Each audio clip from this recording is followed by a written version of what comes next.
Hi friends, 12th class Poetry section. Subject English Poetry section 2.5. The title of the poem is Money. This poem is written by William H. Davis. We have seen about the poem. Today we are going to see appreciation of the poem. मनी म्हणजेच पैसा या कवितेचे आपण आज रसग्रहण करणार आहोत, त्याचा अभ्यास करणार आहोत. Appreciation means searching good qualities of the poet, of the poem, speciality of the poem.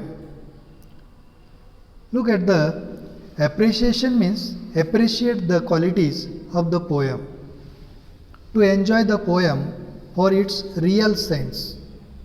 कविता आपणाला समजली पाहिजे आणि त्या कवितेमध्ये असलेले वेगवेगळे फिगर्स ऑफ स्पीच, लँग्वेज, त्याचबरोबर त्या कवितेची असलेली थीम, काही इमेजेस वापरलेले असतात कवीने, अशा सर्व गोष्टींचा या ठिकाणी प्रामुख्याने अभ्यास केला जातो.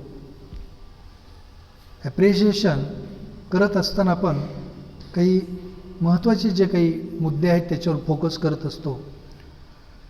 Appreciation of the poem specially on the title of the poem, then poem, then poet, then theme, style म्हणजे composition of the poem, then special features, then moral means message of the poem, significance of the poem, and last point, opinion, your personal opinion about the poem. Okay, let's see the first point, title. आता या कवितेचे शीर्षक पैसा. तर title is a key to the general meaning or the summary of the poem. The title of the poem, present poem Money, gives us a hint that the poem is about the advantages or disadvantages of money, and that we understand after reading that the poem is about the disadvantages of money. आता कवितेचे title पाहिल्यावर की कशाविषयी ही कविता असू शकते किंवा हे title, पैशाचे फायदे आणि तोटे, मग या गोष्टी सांगत असताना शेवटी निश्चित आपल्या लक्षात येते कविता पाहिल्यानंतर की poem is about the disadvantages of money. कारण श्रीमंत व्यक्तीकडे पैसा असतो किंवा पैसे असल्यामुळे आपल्याकडे अनेक व्यक्ती पैसे मागण्यासाठी येतात, मदत मागण्यासाठी येतात. मग आपल्याला वाटतं की ते आपले मित्र आहेत म्हणून आपल्याकडे येत आहेत, परंतु असे काही नसते. तर ते आपल्याकडे पैसे आहेत, आपण श्रीमंत आहोत म्हणून आपल्याकडे येतात. आणि मग हा एक पैशाचा असलेला एक तोटा आहे, डिसॲडव्हान्टेजेस ऑफ द मनी.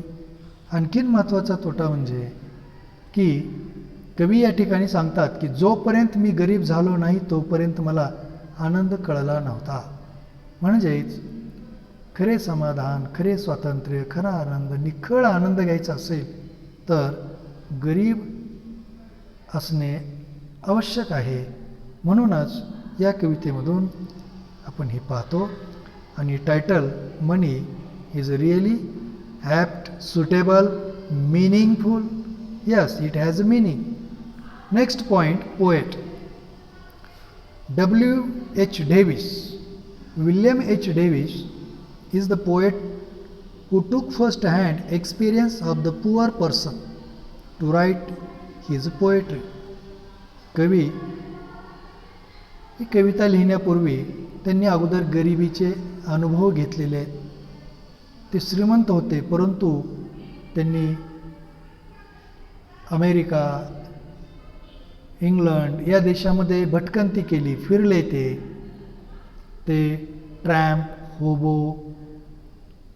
याही अवस्थेमधून ते गेलेले आहेत, भटकंती केलेली आहेत. अगदी होमलेस निराधारासारखे राहूनसुद्धा त्यांनी जीवनाचा अनुभव घेतलेला आहे. पेडलर म्हणून त्यांनी कार्य केलेलं आहे, स्ट्रीट सिंगर म्हणून त्यांनी कार्य केलेलं आहे. आणि मग पेडलर, स्ट्रीट सिंगर या गोष्टी त्यांनी केल्यानंतर त्यांना पैशाचे महत्त्व कळाले, गरिबीचे महत्त्व कळाले. कारण जेव्हा ते गरीब झाले तेव्हा त्यांना खरे स्वातंत्र्य, खरा आनंद, खरे समाधान हे कळाले. आणि मग त्यांच्या या अनुभवातून त्यांनी हे काव्य लिहिले. Poet travelled like a tramp or hobo, worked as a peddler and became street singer. Before publishing his first collection of poetry, present poem expresses the joy of being poor. या कवितेमधून आयुष्याचा निखळ आनंद, खरे स्वातंत्र्य हे कवीला तेव्हाच कळाले जेव्हा कवी गरीब झाले. म्हणून कवी सांगतात की गरीब असणे अत्यंत आवश्यक आहे. त्यानंतर poem, this is a narrative poem. He Kavita narrative पद्धतीची आहे. नरेटर, निवेदक, कवी हे स्वतः निवेदक आहेत. जे निवेदक आहेत ते कवी असतीलच असे नाही, परंतु या कवितेमध्ये असलेले जे निवेदक आहेत ते या ठिकाणी जीवनातील खऱ्या सुखाचा, समाधानाचा ते अनुभव घेतात. आणि जेव्हा ते गरीब बनतात तेव्हा त्यांना त्याचा अनुभव येतो. आणि मग त्यानंतर त्यांना खरे मित्र आणि खोटे मित्र याचाही अनुभव येतो. आणि जेव्हा ते श्रीमंत असतात तेव्हा त्यांच्याकडे मित्र येतात, पण ते खोटे असतात. परंतु जेव्हा ते गरीब होतात किंवा गरीब असतात तेव्हा त्यांच्याकडे मित्र येतात. ते थोडेच असतात, परंतु ते मात्र खरे मित्र असतात, प्रामाणिक मित्र असतात. This is a narrative poem. Narrator experiences the real happiness of the life after becoming poor. The narrator also expresses that he had always untrue friends when he was rich. It's only after getting poor he experiences the love of true friends, though they may be few. After poem, we have to see the next point, theme.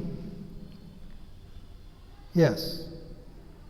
या कवितेचा असलेला आशय, मध्यवर्ती कल्पना, विषय फार महत्त्वाचा भाग थीममध्ये असतो. The poem deals with the experience of the narrator when he was rich and also when he was poor. आता दोन्ही प्रकारचे अनुभव या कवितेमध्ये आहेत. अनुभव जेव्हा कवी श्रीमंत होते त्यावेळेसचे अनुभव, किंवा जेव्हा नरेटर गरीब होते त्यावेळेस आलेले त्यांना अनुभव. Being a rich person he could never get the experience of true love or friends as they didn't knock the door of the friend but knock the door of a rich man.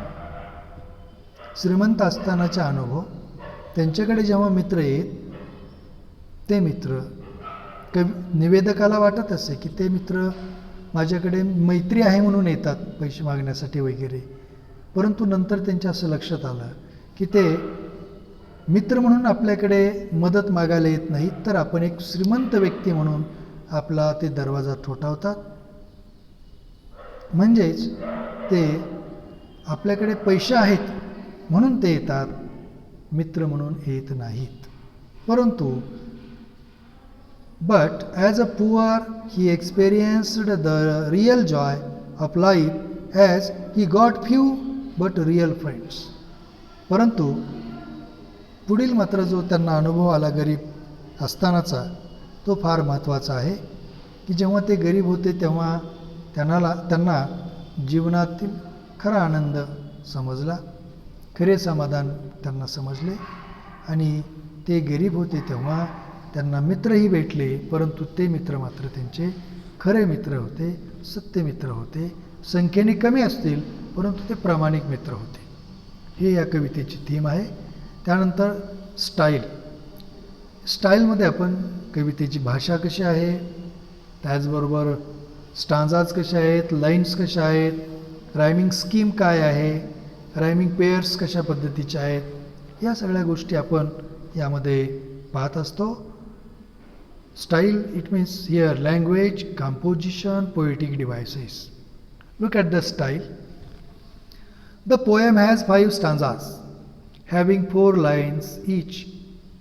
Rhyme scheme is AB, CB. Yes.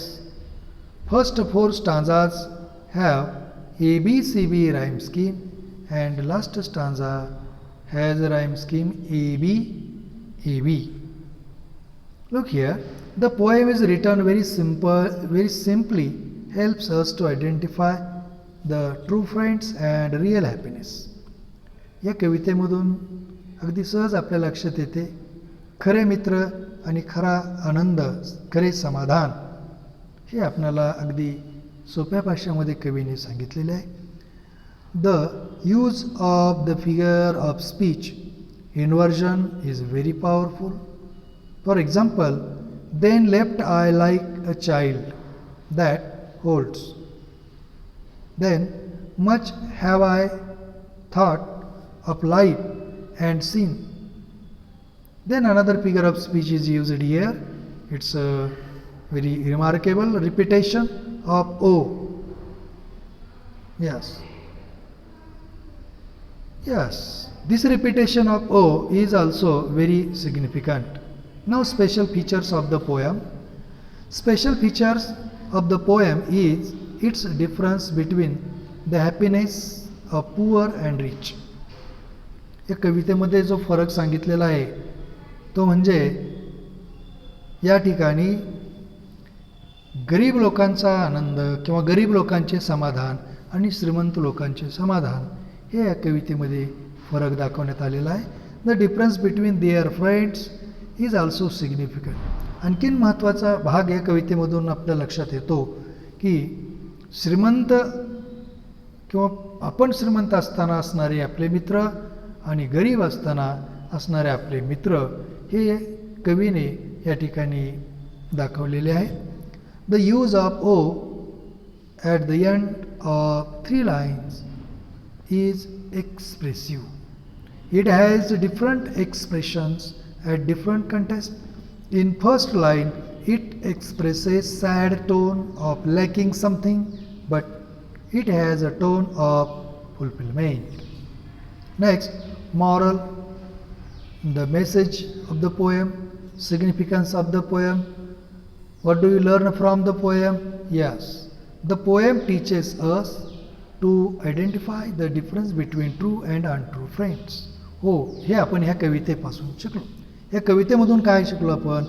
खरे आणि खोटे मित्र याचा फरक आपणाला करता येऊ लागला.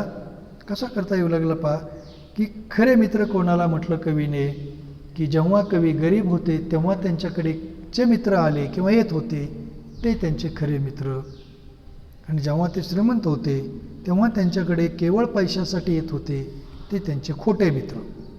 हे आपण या कवितेमधून शिकलो. It also makes us aware of the human situation in which he or she gets the real happiness of the life. Ultimate objective of the life is to get real happiness of the life, and there money has no role. आणि मग या कवितेमधून आपण पाहिलेलं आहे की पैशाची भूमिका महत्त्वाची नाही. खरे समाधान हे पैशावर अवलंबून नाही, आणि आपल्याकडे जास्त पैसा आहे म्हणजे आपण खूप जास्त समाधानी असे मुळीच नाही. हे या कवितेमधून आपल्याला पाहायला मिळालेलं आहे. आता आपल्या या कवितेविषयी वैयक्तिक काय मत आहे, personal opinion. I think that money is equally important in today's world. It's not a world of late 19th century or the world of early 20th century, but still I like the poem for its simplicity and expressions. It is not only about money, but it's about the way thing. आणि मग या कवितेमधून आपण पैशाचे फायदे, पैशाचे तोटे, त्याचबरोबर खरे समाधान हे मिळवायचे असेल तर कशा पद्धतीने मिळवता येते या गोष्टी आपण याच्यामधून शिकलो. खूप सुंदर अशा कवितेचा आपण ॲप्रिशिएशनचा भाग केलेला आहे. नेक्स्ट व्हिडिओजमध्ये आपण ब्रेनस्टॉर्मिंग पाहणार आहोत. Okay, see you friends.